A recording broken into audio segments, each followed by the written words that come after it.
The Pennachio Vineyard is farmed by Joe Pennachio down in the Sebastopol Hills.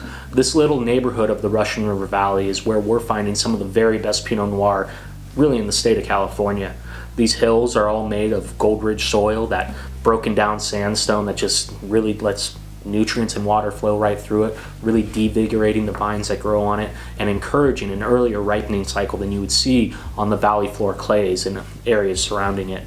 The Pennachio Vineyard was an early experimental site to be planted a Pinot Noir out there. Joe Pennachio chose a rootstock, the St. George rootstock, a rootstock more famous for its association with Zinfandel, to establish his vineyard, and he did so with the goal of establishing a more vigorous vine to deal with the heavier winds that you see and the heavier fog that you see in that area.